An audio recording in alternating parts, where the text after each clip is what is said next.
ये वो आर्थिक रूप से कमजोर, चाहे राजपुरोहित समाज हो, चाहे आर्थिक रूप से कमजोर ब्राह्मण समाज हो, चाहे जैन समाज हो, चाहे राजपूत समाज हो, चाहे कायस्थ समाज हो, ये तमाम लोग लगातार प्रयास कर रहे हैं कि साहब ईडब्ल्यूएस को पंचायती राज में व्यवस्था दी जाए। साथ ही साथ ईडब्ल्यूएस की मांग साहब 100 से ज्यादा विधायक लिख चुके हैं, क्यों आज तक पूर्ति नहीं हो पाई? तमाम लोगों को वरीयता देने की जरूरत है। वो 2% लोग जिन्होंने आपको सत्ता में बिठाया है, क्या उनकी बात नहीं मानी जाइए? धन्यवाद सभापति महोदय। आज आपने राजस्थान पंचायती राज संशोधन विधेयक 2026 में मुझे बात रखने का मौका दिया। सबसे पहली चीज तो आज के समय में सरपंच एक्सपेरिमेंट करने के लिए एक साधन हो चुके हैं। कोई भी एक्सपेरिमेंट करना सीधा सरपंचों पे करें। आज यहाँ पे पिछले 2 साल से मैं देख रहा हूं, हमेशा शिक्षा को बढ़ावा देने की बात होती है। जब पढ़ेगा इंडिया तभी तो बढ़ेगा इंडिया, शिक्षित राजस्थान, तमाम चीजें। पर बड़ा दुख होता है कि हम इस तरीके के प्रयास कभी नहीं करते कि हमारे असेंबली, हमारे पार्लियामेंट में पढ़े लिखे लोग आए। मुझे लगता है कि प्रदेश की सरकार को एक कदम उठाना चाहिए। एक सिफारिश चुनाव आयोग को, केंद्र की सरकार को करनी चाहिए कि आने वाले समय में लोकसभा और विधानसभा के चुनाव भी वही लड़े जो ग्रेजुएट हो। आप कदम उठाइए, प्रदेश की जनता आपके साथ में रहेगी, पर कम से कम करें तो सही। छोटी मोटी कोई चीज होती है आप सीधा सरपंचों के गले में डाल देते हैं। आज एआई की बात हम करते हैं, रोबोटिक की बात हम करते हैं, पढ़ाई की बात हम करते हैं, पर पढ़ाई को लेके हम डिसीजन लेने की बात मुझे लगता है कि बहुत कम कर रहे हैं। तो मेरा निवेदन है सत्ता पक्ष से कि आप कम से कम ऐसा जो एक प्रयास है वो जरूर करें। साथ ही साथ एक चीज, आप बिल ले आए, बढ़िया किया, अच्छा काम किया, पर एक महत्वपूर्ण चीज जो आपने छोड़ी है, लंबे समय से जिसकी मांग चल रही है, ईडब्ल्यूएस को इसमें जगह देने की, उसको लेके कभी कोई चर्चा नहीं हुई। इस बार 2023 के चुनाव में सत्ता पक्ष को 41% वोट मिले और विपक्ष को 39%। 2% वोट, ये जो मार्जिनल वोट है जिन्होंने इस तरफ बिठाया है, ये कौन लोग हैं? ये वो आर्थिक रूप से कमजोर, चाहे राजपुरोहित समाज हो, चाहे आर्थिक रूप से कमजोर ब्राह्मण समाज हो, चाहे जैन समाज हो, चाहे राजपूत समाज हो, चाहे कायस्थ समाज हो, ये तमाम लोग लगातार प्रयास कर रहे हैं कि साहब ईडब्ल्यूएस को पंचायती राज में व्यवस्था दी जाए, ताकि पंक्ति में जो अंतिम व्यक्ति है उसको भी जगह मिले। आज सब पैसे वाला आदमी तो बड़े धड़ल्ले से चुनाव लड़ता है, क्या आपको नहीं लगता कि उनको हमें जगह देनी चाहिए? तो मुझे लगता है कि आप, अगर केंद्र को लंबे समय से मांग चल रही है, संसदीय कार्य मंत्री जी पता नहीं क्यों इस मामले में ज्यादा इंटरेस्ट, रुचि नहीं दिखा रहे हैं। मुझे लगता है कि अगर देंगे, 100 से ज्यादा विधायकों ने लिख के दिया है, तो एक बड़ा मैसेज जो है वो जाएगा। साथ ही साथ सरपंच लंबे समय से परेशान हो ही रहे हैं। आप एसएफसी एफएफसी के पैसे जो हैं वो अभी तक नहीं दे पाए हैं। मेरा निवेदन है कि उनको आप समयबद्ध तरीके से दें।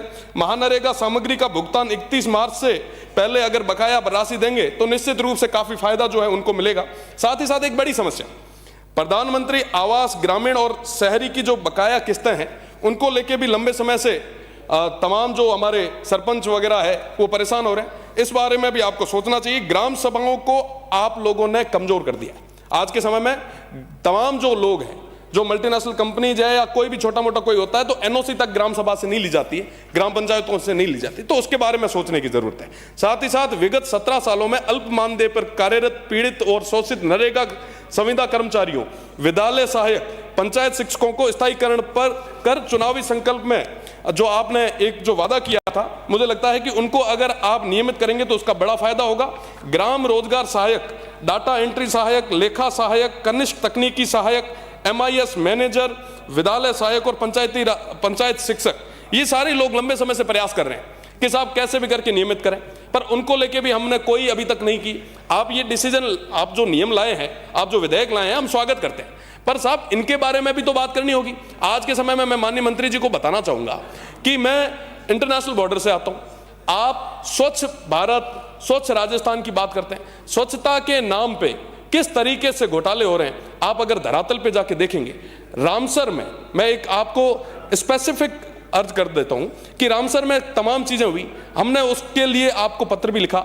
आप इन तमाम चीजों में देखिए, जनता का पैसा है, वो जनता के हित के लिए लगना चाहिए। आज के समय में इन विषयों पे बात होगी तो इससे जो रिजल्ट है वो हमें देखने को मिलेगा। साथ ही साथ ईडब्ल्यूएस की मांग साहब 100 से ज्यादा विधायक लिख चुके हैं, क्यों आज तक पूर्ति नहीं हो पाई? तमाम लोगों को वरीयता देने की जरूरत है। वो 2% लोग जिन्होंने आपको सत्ता में बिठाया है, क्या उनकी बात नहीं मानी चाहिए? आज रे समय मीना मामेरो बियान मां पुरुषनाली तो भूखा रे भूखा हाल भी थे, अगर नहीं दे पाओ तो साहब वो लोग के जा है, वो लोग किसके पास जाएंगे साहब? आज साथ ही साथ एक बड़ा जो मैंने स्टार्टिंग में रखा, पढ़े लिखे जनप्रतिनिधि आने चाहिए ताकि ज्यादा से ज्यादा युवाओं को मौका मिलेगा। आप एक विधेयक पास करें, आप एक रिकमेंडेशन भेजें, केंद्र की सरकार को भेजें, चुनाव आयोग को भेजें कि कम से कम ग्रेजुएट लोग जो है वो यहां तक आए। मैं माननीय सभापति जी को भी बधाई देना चाहूंगा कि उन्होंने भी अभी 12वीं पास की है और वर्तमान में आप जो ग्रेजुएशन के लिए जो मेहनत कर रहे हैं, मैं आपको उसके लिए खूब खूब बधाई देता हूं।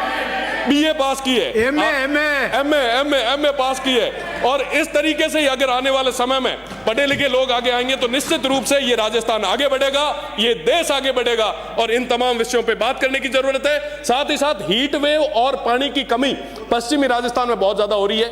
आज के समय में माननीय मंत्री जी यहां विराजे हैं, 50 डिग्री से ज्यादा टेम्परेचर होने वाला। आज की अगर कंडीशन में बात करूं, हाँ मैं एक ही मिनट में, माननीय 40 डिग्री से ज्यादा टेम्परेचर कल का था और दिन ब दिन ये बढ़ेगा।